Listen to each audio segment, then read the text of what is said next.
Thank you very much. And let me just thank you for giving up your time this morning to spend time with myself, with Rachel, the Chancellor, and with Ed, who's the Energy Secretary. So it's really good of you to give up your time. And we're going to come around in a minute and sit with each of you on the tables. So I'm really looking forward to getting your views on the budget and many other things. Before I do that, I just wanted to say a few words about the budget, which Rachel delivered yesterday, and set out the principles, what we're trying to achieve. And I can see I've already got some support here.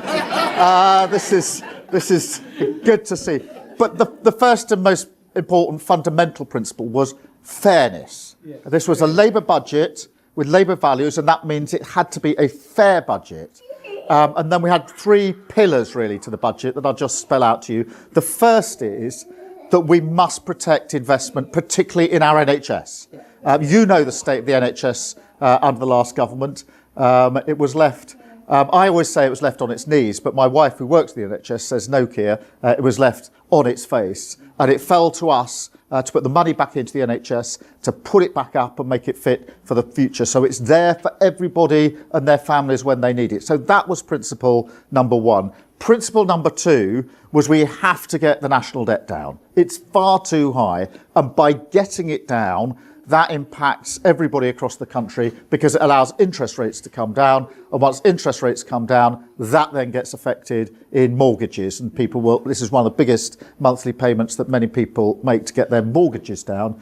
And then the third big principle, which you'll have seen, I hope, is that we absolutely had to bear down and deal with the cost of living pressures that people are facing. And thinking particularly about people who are struggling to make ends meet. Who are sitting around the kitchen table wondering and worrying about what bills they can or can't afford. Now, that is a political issue for me. It's a personal issue for me, because when I was growing up, we didn't have enough money in my household.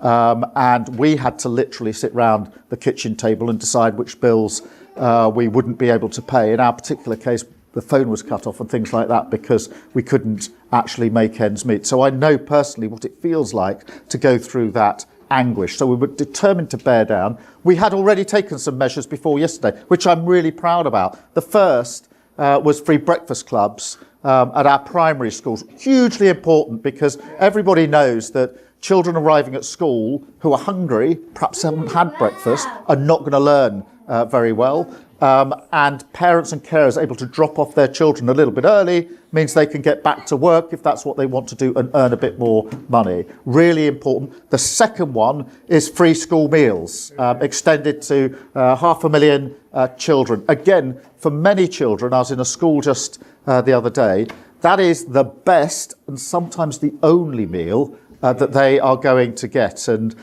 we were in Peterborough earlier this week, and I was talking to the dinner supervisors who've been dishing up food for kids for many, many years, and they knew they were dishing up not just food, a decent meal for children, but also a life chance, an opportunity, because hungry children don't learn. Yeah. Children who don't learn get held back, and it's really hard to make up that ground. There are other things that we've done, but those are the things before yesterday. Yesterday, what Rachel, the Chancellor, was able to announce were measures on top of that. The three of them I just want to highlight to you. The first is freezing rail fares.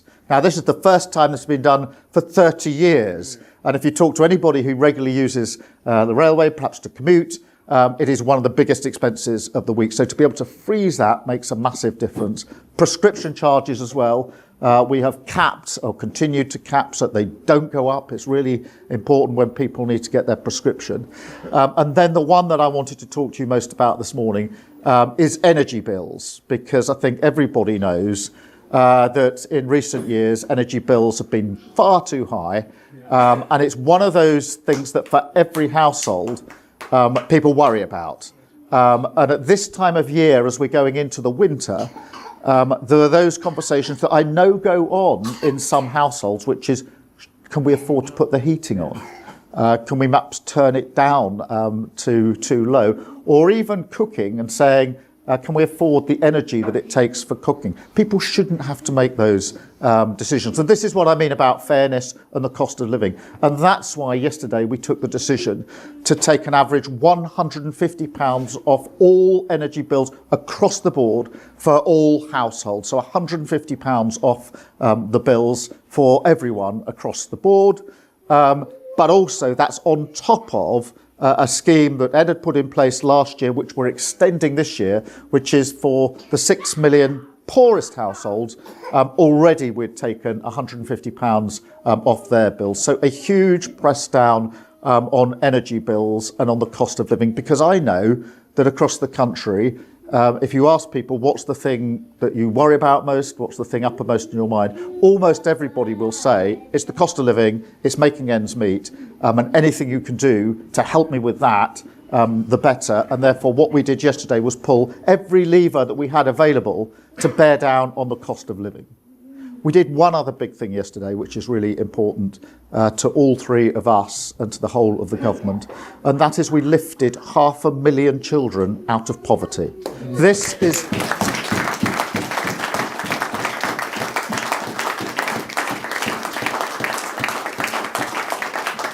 For nearly a decade, there was a 2-child cap on benefits. The only effect of that was to drive hundreds of thousands of children into poverty. And I don't know about you, but I am deeply uncomfortable about children paying the price and children being in poverty in the United Kingdom. I'm not prepared to let that happen under a Labour government. So we're lifting those children out of poverty. Let yesterday be the day that we did that, as it was. That is so good for those children. It lifts them out of poverty. It gives them a life chance. It is really good for our economy as well. Because if you've got children in poverty who can't go as far as their talents will take them through no fault of their own, then the economy doesn't thrive, because we need everybody contributing to our economy. That will only happen if you give everybody a fair chance and an opportunity to go as far as their talents will take them. So really good for the economy. And the third thing that it affects, Rachel and I were in a hospital yesterday afternoon talking to NHS staff, and when we told them about what we're doing on child poverty, they said really good. And they said really good because for the children coming into our hospital, the root cause of many of the things they're presenting with is poverty. And therefore, if you get poverty down, you alleviate the pressure on the NHS. And that means that the NHS can concentrate on the other things that it needs to do. So on all those fronts, I'm really proud to lead a Labour government that has taken the biggest measure on child poverty that any government has ever taken in the history of this country. And that was a very big moment for us and the country yesterday. So they're the broad principles behind the budget. There's a lot more to it than that. But obviously what I want to do now is to sit down with you, get your views on what we've done. It's your chance to tell us whether you agree with this bit or that bit, other things you think we should do.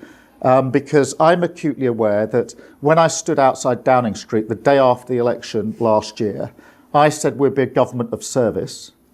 And that means that we're serving all of our communities. And that means we're serving you.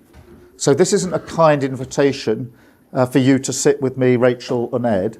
It's your right to sit with me, Rachel and Ed.